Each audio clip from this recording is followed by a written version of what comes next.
Hello. We're together. Look at us together. We're together. We just want to be together. Oh, we're in the same room. Yes. With Sammy's kitchen in the background. Yes. Here we are. Yes. It's a bit different, isn't it? It is a bit different, and it's a bit weird because we're both looking at a screen whilst simultaneously looking at one another. We should have put one of those fake screens up on the background, shouldn't we? Oh, to pretend that you had a really huge... fancy. We once interviewed someone that did that. Yeah, and then they moved and didn't they show us? Yeah. They actually went, this isn't real. And they showed us that their kitchen was actually really small, and it looked like a massive London posh flat with an island. It was really good. But what you get with me is what you get. Yeah, we are nothing but authentic. Yeah, what you see is what you get. And there's my dustbin. If you move over a little bit, and there's my rolling pin holder that my brother-in-law made for me. Right, so this, for anyone who wonders what we're talking about, go to YouTube and have a quick look. Yes, I forgot. Yeah, we're doing a podcast. Yeah, but go to YouTube and have a quick look at what we're talking about. And it's Sammy's flat in the background. Which is very interesting. It's the first time I've been here. It's very lovely. Yes. And look at all the lovely cake things that you've got up on the top of your cake stands up there. Cake stands up there. Very nice. It's a log. Yes. Vintage log. Vintage log. Okay. Hello. How are you? I'm good. Good. I may have had a glass of large glass of wine. I had a Pepsi now. Yeah. But I've got to drive home. Yeah. I thought special treat because we were on a business lunch. Yeah, we went for a business lunch. We had a very nice pizza. It was really nice pizza. It was really nice. So yes, in a very nice. We not going to tell you where because it's a little hidden gem in Southampton. Yeah. And lots of people were like doing their work. Yeah, there, brilliant. It's brilliant. Yeah, really. I think nice. I might go there tomorrow and do all your admin. Yeah, it's good. It's good. We've had a lot of talk today about the podcast. Yes, changes are afoot, but nice changes. Good changes. Yeah, it's not like when Mrs. Apron comes in and says, "Oh, you're going to do it how I like, or you're not doing it at all." But no, they are. It's going to be really good changes. We've been doing this. So this is episode 133. We've been doing this for nearly 3.5 years. Is it that long? 4.5 years. 4.5 years. Oh my God, yes. Yeah, it is 4.5 years. So we need to change things up a bit. We need to change it up for us as well as listeners. Yeah, we're keeping ourselves fresh. Yeah, new stuff is coming. New stuff's coming in Sammy's life. New stuff is coming in my life. Our businesses are kind of changing. Yeah. So we're going to integrate all that in. Diversifying. Yes. But all the cake business fundamentals that we've been talking about still apply to everything that we're doing. Yeah, very much so. Is it that's why we've kind of done it? That I think so. We were reminding ourselves of what we need to do in our business whilst our businesses are pivoting and morphing. Yeah. Pivot. So yes. So what are we talking about today? Today we are talking about ideal client. An ideal client is very closely related to what we were talking about last week, to the point that I kept getting confused when I was doing my research, that I had to stop myself talking about because last week we talked about your niche. Yeah, your niche market. And this week, sorry, there's dogs. No, I was just watching for them to go. I told you we are authentic here. Oh yeah. So this week we're talking about ideal clients. So we've talked about your business plan and the things that should go in your business plan, and they include your niche market that we talked about last week, and ideal client that we are talking about today. Yes, this week, definitely. So I'm not sure whether that's right, but we're trying it. Okay, who knows? Okay, I'm just moving the microphone because I'm not sure it is where you can't hear us. I'm sorry, we might have to record it again. Fingers crossed not. Fingers crossed. So, ideal client. Who, why, what is your ideal client? Okay. So one thing that someone told me once is, if you're talking to everyone, you're talking to no one. Yeah. And I remember thinking, that just sounds what are you talking about? If you're talking to everyone, you're talking to everyone. But I get what they mean, that if you're talking to, if you just put it out there and talk to the world, you're not relating to anyone in particular. It's like when you go to a party. Yes. And there's a whole room of, say, 30 people. Mm-hmm. You're not going to want to talk to everybody because some of them just aren't your cup of tea. Yeah. So you might, wander over. I'm a kind of a kitchen dweller. at a party. Oh, the best parties are always in the kitchen. And so Always in the kitchen. you get a good dilution. Sorry, we're just doing a podcast. Get a good dilution of who you're going to talk to. Yeah. And then you find what you find your people, don't you? Yeah. Yeah, definitely. And it's really difficult when you get stuck talking to the people that you don't want to talk to. Yeah.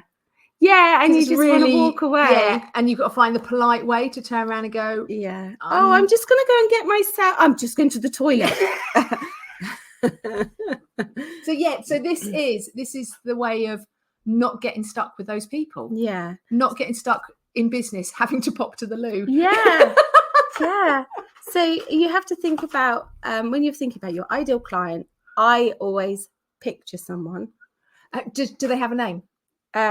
Sometimes they do. Depends what mood I'm in. So I used to have, when I did my wedding cakes, my wedding couple were called Matt and Jessica. That's perfect. Let's stick with Matt and Jessica today. So Matt and Jessica, and I had a whole life for them. Yeah, same. They were very similar to me, but younger, prettier, more successful, and getting married. Yeah, they were the kind of me that I wanted to be when I was 20 years younger. Yeah. Like you have to consider their habits. Yeah. What do they like to read? What do they Google? Yes, which is very important. Yeah. Do they go out eating? So are they foodies? Yeah. And if they are foodies, what sort of food do they eat? What's that? Yeah. What do they like to do in their spare time? Like Italian? Are they Labour, Conservative? Mm-hmm. Are they your type of people? Yeah. Would you want to hang out with them? Yeah. And I think, to be honest, and the thing is that the danger is, although I've just said they were me, but 20 years ago, what I've got to remember is they're not me. No. They're what I would wanted to have been 20 years ago, personally. Yeah. But you've got to remember that your ideal client is not you. Yeah. Now, do you age your ideal client? Yeah, mine were aged because with my wedding business, it was because I was going in at a certain type of wedding. So I was going in at so people that they were young professionals, but they were in like media or arts, but they had a certain amount of disposable income, so they had money. So they weren't relying on their parents. It was their own choice. Yeah. It was their own money. So I put mine about 30 to 35. Oh, see, mine were younger. Okay. Mine were 25. Okay. And it would tend to be to about 45. But I wonder, is that because I was in London as well? Maybe, yeah. Because I was in London. People in London tend to get married a little later, don't they? Yeah. But I thought I didn't want it to be that their parents were paying for their wedding. No. They had complete autonomy on the choice of the cake they were having. Not very often anymore, do you? No, you don't. It's more the. But is that because that's your ideal client? You've got your ideal client right, so they can afford it. Yeah. Someone I know is getting married, and so far they've spent about £30,000. Yes. Anyway, is actually hard cash they've got, or is it? I don't know. I didn't ask that. Are you getting a loan to get married? How long will you be paying all this off for? Yeah. So, but it works in all cases. So my ideal client now, so I do a lot of, so my stuff is for my cake shed. I write a lot of recipes. My ideal client now are probably the people listening to this podcast. So people that are starting out in business or have a business, are wanting to do something a little bit different with their cakes. They've got a family, they're working from home. So that's my ideal client now. Yeah. And they probably wouldn't put an age on them, to be fair. No, because it could be any demographic really, couldn't it? Yeah. But I also other things that I've put in my ideal client. And it's not like be all and end all, but it's because I talk about these things and I probably attract these people, is that I talk about my dogs. So I probably talk about, and I don't talk about just dogs, but I probably attract people that like dogs or like animals, or have animals in their lives. I go for a lot of walks, so I put posts up about going out, being in the great outdoors, going for walks. And again, I probably am attracting those kind of people. Yeah. And then that's a different mindset, isn't it? If you're someone that is animal friendly, likes going out, you've got a different mindset to people that will stay indoors watching television and not have an animal in their life. Yeah. Yeah. You just never know, do you? No. I always like to ask myself, who would you like to work with customer-wise? Yes. Yeah. Because you want them to be... Because sometimes you meet a customer... It grates. And you just... Yeah, you just don't... You don't gel. Yeah, that's exactly it. And you know they don't gel with you. So I'm a hugger. And when a customer says to me, when they're saying goodbye and they say, oh, let's hug, my heart melts. Because I know they're my people. Yeah. And also when you want to know that when you're talking to someone, they get you. Yeah. Because what we do is so creative. And because we're not, until someone comes and collects a cake, they don't know what it looks like. And probably you didn't know what it looked like until they actually collect it or until you finished it. You've got to have someone that can trust you. Yeah. So you've got to be in a similar mindset to be able to get there. Definitely. Because there are people who see the picture and they want that exact picture. Yeah. But you have to educate your clients. Sorry if you can hear that. There's something. Sorry. Still going. It's still going. They're very insistent. Yeah. It's finished now. So you want your customer... I forgot what I was saying. Sorry. I had a glass of wine. I think also, so when you've got your ideal client, I think what is really important is that then you talk to them. You talk directly at them like they're the only person you're talking to. Yeah. And whilst all your customers won't be that one specific person, there will be things that they pick up on about you and about your cakes and about your messaging. It's all about your messaging to those people. I have had a lot of previous customers say to me that they came with me and they chose me because of the way I worded my emails, because I don't really speak to many customers on the telephone. Yeah. Now it's primarily through email. Yeah. And they like the way that I would come back and say, oh, that's a lovely cake. Yeah. Da, da, da, da. I wasn't short, to the point. Yeah. I used too many words, which I always do. But you're also enthusiastic about what you do. Yeah. And I think by my wording, it helps them visualize what they've put down, and that they can see, they can trust what they're going to get with me. I think some people, I mean, so I had part of my business a few years ago. I did online cake. So I didn't want to deal with anyone. I didn't want to deal with the human race. I'd got to this point in my life that I didn't want to deal with the human race. So I had designs online, and those designs online, people just literally go on, click, buy, off they go. And my ideal client at that point was, I wanted to deal with blokes. They were short, to the point. They didn't want to fanny about. They didn't want any faffing, and they didn't have to want to talk to someone and talk cake with them. They just want to go, I want that one, click, click, click, bang. And that's what I needed in my life at that point. I didn't need to be talking to anyone. I didn't want to be talking to anyone. And that's who I was approaching. So when I was doing my marketing around then, it was all about, do you need convenience? Do you know what you want? Are you buying this for someone else? Yeah. And it was like, and so it was like the same product, but taking away all human interaction from it. Yeah. Yeah. Which is what you do tend to get with men. But there is a certain person that wants that, and there's a certain person that wants the enthusiasm that you've got. Yeah. Whereas I wasn't enthusiastic about dealing with the general public at all. Yeah. You know, it was, I just want to make cakes. I don't want to talk to. Oh, yeah. Yeah, I didn't want to talk to anyone. I just wanted to make cakes and not have to deal with people. And that was my ideal client. You know, Steve from down the road. Yeah. So location does make a difference as well. Yeah. Where your clients are coming up. Because literally, I've just had a telephone call, haven't I? Yes. And they were like, we want a cake for Wednesday. We want it for this many people. Da, da, da, da, da, da. And I told them how much it was.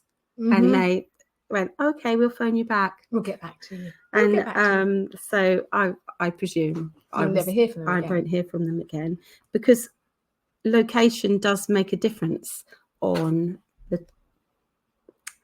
the type of customer you're going to get through the door. Like if you only advertise on Facebook or on Facebook groups, you tend to get these people that say, anyone do a cheap cake for me? And that's part of your ideal client. So if you know who your ideal client are, you go to where they hang out, don't you? So if your ideal client is more high end, richer, more arty, more creative, you don't go to Facebook. No, you probably go somewhere like Instagram, or maybe even TikTok. I don't know, but you go. Mine's been word of mouth from for my high end customers, but that isn't my ideal client, because I'm not that type of person, and I find them difficult to work with. So I prefer middle of the road. I know what you mean. But also, I again, also if you're doing like weddings, or if you're doing events somewhere, so you've got a wedding fair coming up, or like we were talking about last week, if you were doing markets and you want your ideal client to be more artisan, you don't go to the local 50p a cake market. You go to the farmers market. That's right, the local food fair. You choose your venue according to who your ideal client is. And if you're doing weddings and you have a wedding fair, you don't go to the local sports centre. Here's an example. When I first started out with Data Cake Company, I did wedding fairs everywhere, because I was like, I just need to get all these weddings in.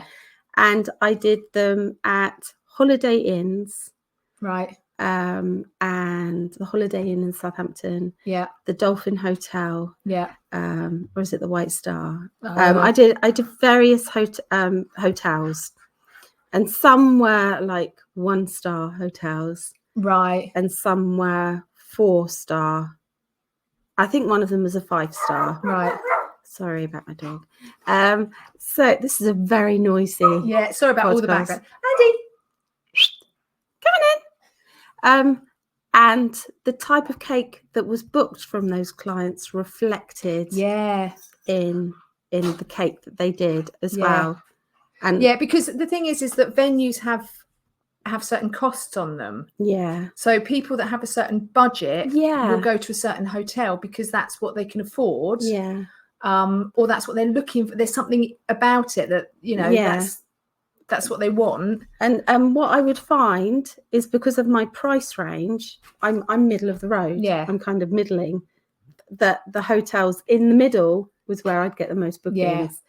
So it would make sense to not go with the lower or the higher, to stick in the middle. Because I suppose if you go to a really high-end hotel and your price is middle of the range, people maybe want to be paying more. They're expecting to pay more. And it does reflect on your price. Will reflect on it. And that has happened to me. This very, very high-end couple were asking me questions, and inside I was just dying, because they were like, "Oh, was that all?" and the things they were asking, they just weren't my ideal client. Weren't your people. And I guess with experience you learn that. And also other things like style and creativity.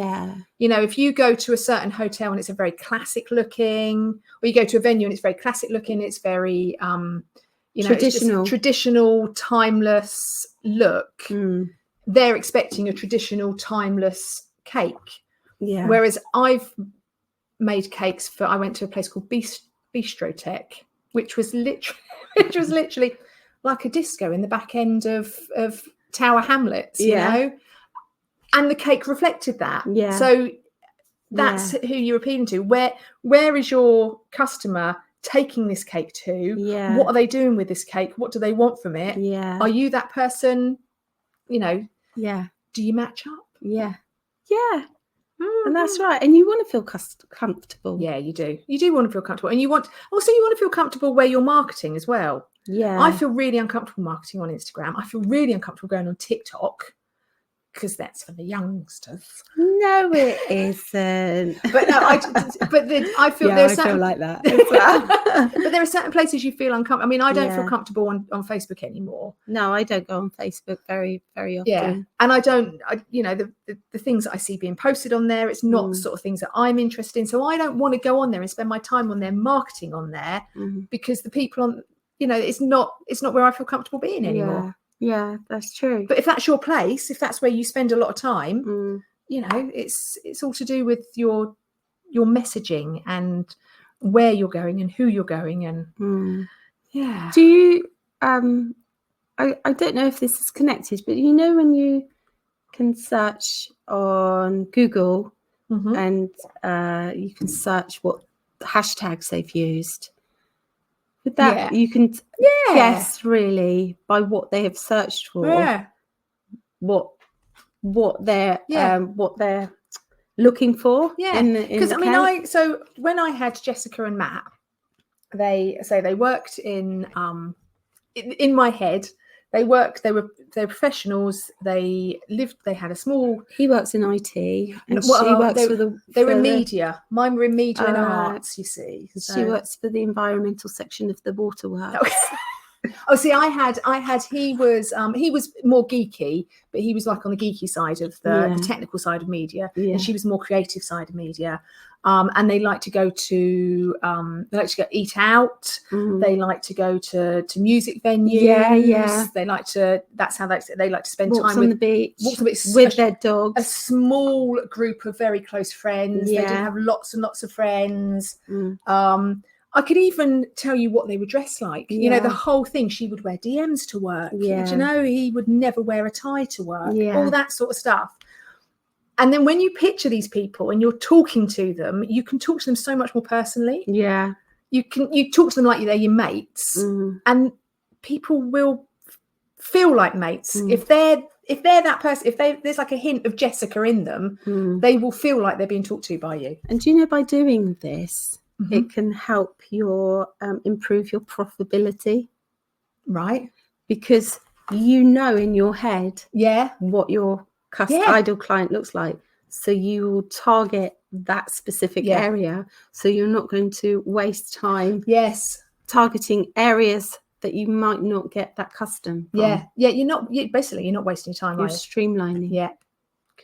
Good. You are focused. Here, look, I've written laser this down. Focused. You're scaling your business. And you're saving money and resources. Because you're focusing all your efforts into all your efforts into the people that you want to work with, and they're at your price point. You're just not wasting time. Because time is money, darling. Time is money. So with resources, if you're chasing, say, Bert and Mandy, or Hermione, we've had a few of Bert and Mandy, Hermione and Tarquin, they're not my ideal clients. They're you'd be wasting your energy, your effort, your money. And also really just down to really small things, like, does your ideal client want business cards? Or do they want to be able to tap their phone on your phone and pick up all the details? Little things like that. And talk about them in your messaging. Talk about if you're like so obviously there is like your niche is environmental. You may have gone to just doing the phone tap, but talk about why you've done it, because what you want to attract people that are environmentally aware. You'd use that in your social media as well. That would make a difference as well. It's a big part of the messaging. Or if you say, I've got a new brochure, because you like the brochure, then people who like sitting and flicking through brochures will be attracted to it. I just want to throw in the word sustainability. So just for any reason. Well, talking about business cards and tapping the phone. Tapping your phone. You could include that in your social media message. You're into sustainability, and you'll be attracting that kind of an ideal. Those people that are really into ideal client. I mean, I had one. So my absolute ideal client came to me, and they were one of the few of the last wedding cakes I made. and they came in and they said that I think they were scientists actually. I think you're right. They were quite high educated scientists, and they wanted hexagons on everything. And I took this cake to Central London, which was like a big tick on my ideal client list. It went into a really nice art hotel. So it wasn't like a top end intercontinental type thing, but it was like an arty hotel in the back streets of Central City. That was a big tick. They just said, we just want something different. We want it really colourful. And it was a big, I think it was like a 6-inch cake in the shape of a hexagon, but it was probably about 10 inches tall with all these hexagons and colourful drips down. And there's everything about it and everything about them. And when I got there, I'm like, I've done right in my messaging. Yeah. This is a beautiful cake. I'm really enjoying making it. I'm really enjoying where I'm delivering it to. I really enjoyed chatting to them, and they're just saying, yeah, we trust you. And I knew that I'd got it right at that point. And they had big budgets as well. What can you say? Yeah. Big budgets. Or reasonable budgets. So come. I would say reasonable budgets. But yeah. And that's when I knew that I'd talked to said all the right things in my messaging, all the right things in my marketing, all the people that I had around me in my sort of like supplier network were all right. And I got this beautiful ideal client and a fantastic, and they were no hassle. They were easy to deal with. That's perfect then. Yeah. That's just what you need. Yeah. And you know that when there's someone's easy to deal with, you've got the right people. Yeah. And you feel comfortable. Yeah. And they gave me a bottle of champagne as a tip. I like that. I hate it when you meet a customer and you genuinely click with them and you want them to be your new best friends. I find that very difficult. This is a professional relationship here. Professional.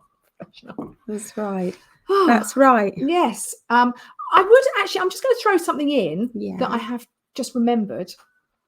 If you go to daisycakeandco.com, and if you click on shop, you will find a downloadable. I did it probably about 4 years ago, so it might be a little bit out of date. But there is a downloadable audio workbook, audio workshop and workbook. So you can work through working out what your niche is, working out what your ideal client is. You can listen to me in your ear roll for an hour. And everything that's on there, you can kind of work through with the workbook. And I think it's something like £10 or £15. Yeah. And you can just completely work through it's like talks you through it all. And I did it about 4 years ago. So I may go back and listen and see if it is. No, I won't go back and listen and see if it's out of date because that'd just be cringy. But it's on daisycakeandco.com. Have a look because it's there. Do it. Yeah. Okay. Right. I think we've spoken about all we need to speak to. Yeah. About ideal client. What are we going to be talking about on our next? As she goes backwards and has a look. Money. Pricing. We are talking about pricing. It's quite important. Yeah. But we're talking about sort of like price point, aren't we? We're not talking about how to price. Well, we are talking about how to price. Yeah, but how to price your way. Yeah. And also what you want to charge and what margins you want, because this is all part of your business plan. What kind of money do you need to be making in order to run your business? So what sort of pricing do you need to do in order to do that? Yeah? Yeah. Okay, good. That sounds right. Okay. Yeah, don't panic. Don't panic. Oh, you're going to ask me if I've got a top tip now as well, aren't you? Yeah. Yeah, I've got a top tip. Okay. Always got a top tip. Always. So right. you can go first. No, you got to sing first. Oh, I know that. Yeah, okay, I'll go first. See if I can remember the tune. Top tips, Bronya and Sammy's top tips. Woo! We changed tune slightly, but hey, woo! Okay, so my top tip, and this could be a bit of a shock for you. It might not be. You'll probably go, yeah, I know that. Did you know you can put stainless steel bowls in a microwave? No. I know. So you know how they say never put metal in a microwave? Yeah. Right. So the other day I was making cinnamon buns. I was making cinnamon rolls, and I was trying to mix the filling for the cinnamon roll, and my butter was too hard and it wouldn't mix. But I started mixing it in a stainless steel bowl, and I thought, oh, I need to pop it in the microwave. No. And I'm like, oh no, it's a metal bowl. But I had watched that very morning an Instagram reel with this woman saying, did you know you can put stainless steels in the microwave? Stainless steel bowls. So I thought, I'm going to try it. I'm going to try it, because she did it. She said, I've never done this before. She said, I'm going to try it. So I put it in the microwave, shut my eyes really tight in case I blew the place up. And it was fine. It was absolute. I didn't set the place on fire. There was no sparks. It was fine. What? So if you think about, I mean, I don't know about you, but I've owned a couple of microwaves that have had like metal things. Like, what are they called? Like racks, metal racks. Yeah. They don't explode in there, do they? But I worked at a homeless place, and one of the poor young lads there put a tin of baked beans in. It's a tin. Oh. It's so stainless steel. And Okay. because you don't have any sharp corners, because it's a bowl. Yeah. So if you put tin foil in, it reflects, because it's all like got sharp corners and different directions. It reflects in it. But because a stainless steel bowl is smooth and it's usually slightly matte,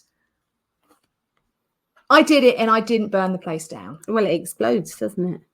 Yeah, yeah. But try it on your microwave for like 5 seconds. I mean, I literally put it in, shut my eyes really tight and prayed and hoped. And I'd Google it.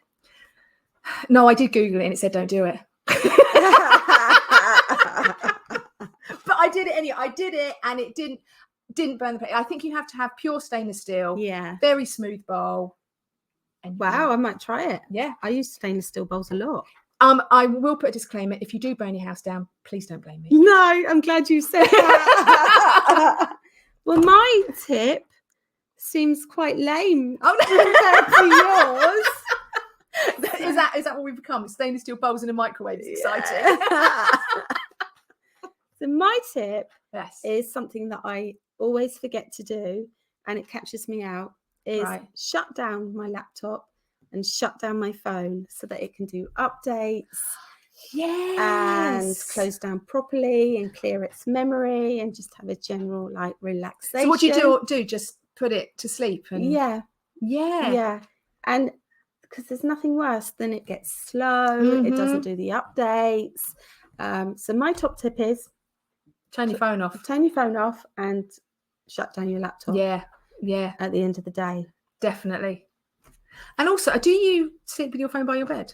I do, yes, but I use it as my alarm and I listen to my podcast. Okay. See, we don't have our phones by our bed. No, my sister doesn't either. And she turns the internet off at night. Oh, don't go that far. Because it goes through your brain. Oh, no, see, we've got Google clocks, so we would never get woken up otherwise. No. So, yeah. Oh. But that's a good tip. And the amount of times that you go on your phone and how many apps have you got open? Yeah. So, yeah. And you're like, why will this reel not post? It's giving your phone a rest. Yeah. So you think about it. You go to bed and have a sleep. You should let your phone go to bed and have a sleep, or your laptop, or your computer. Do they work in the same way? Yeah. Of course they work in the same way, people. Of course they do. Right. So that is us for today. Yes, thank you very much. Look, I've got redder and redder and redder because the window's open. It's getting quite warm. The window's closed. It's quite warm in here. Yeah. I'm glad you can feel that as well. It's not just me and my glass of wine. Thank you very much for listening. Yes, thank you very much. Please like, subscribe, and dance. Do all your stuff. And we'll see you next time for a pricing. How exciting. We probably won't be together though. No. So if you've enjoyed this bit, us being together, I'm sorry. If you haven't enjoyed it, it's all right. It's not going to happen again. Yeah. Right. Bye. I would like to be with you more. Yeah. I want to be together. Yeah. Sorry, you were saying. I was saying bye.